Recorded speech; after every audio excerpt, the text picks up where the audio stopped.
Hello mga idol! Medyo na late na nga ang pag-upload ko ng bidyong ito. Ito nga pala yung mga kaganapan bago ang career guidance nila Julia. At ang napili nga niya, syempre ang kanyang pangarap, ang maging isang nurse. Hindi na nga pala ako nahirapang maghanap ng kanyang isusuot dahil yung last year na sinuot niya, yun ulit yung isusuot niya ngayon. Mabuti nga at hindi na rin siya naghanap ng iba pa dahil yun naman talaga yung pangarap niya. Medyo nahirapan nga ako sa pagpuponi sa kanya mga idol. Kaya nag-search na lang kami sa TikTok at ginaya ko na lang. At ayun nga, okay naman ang kinalabasan. Nakakalimutan ko palang mag-intro mga idol at mag-i-intro muna tayo.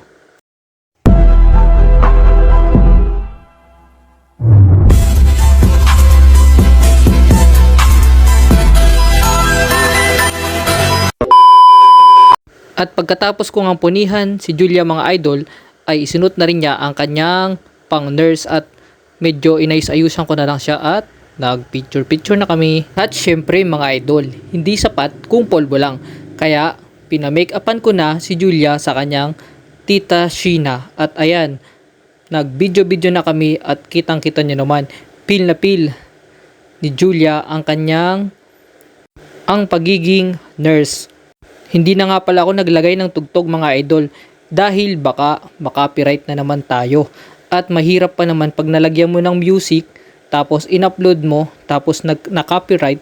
Ang mahirap nun, buburahin mo kasi magkakaroon ka ng violation dito kay Facebook. Ang hirap pa naman mga idol ng may violation kasi may possibility na ma-demonetize ka. At balik na nga tayo mga idol sa ating for today's video. At nandito na nga kami sa Diteki Elementary School. At ililibot ko kayo mga idol at makikita nyo ang kanyang mga kapwa estudyante na suot na rin nila ang kanilang kanya-kanyang mga pangarap. At nagtapos nga pala mga idol ang kanilang program nang mapili na ang mga best in outfit. Tama ba mga idol? At dahil uwian na, nagsayaw-sayaw na sila.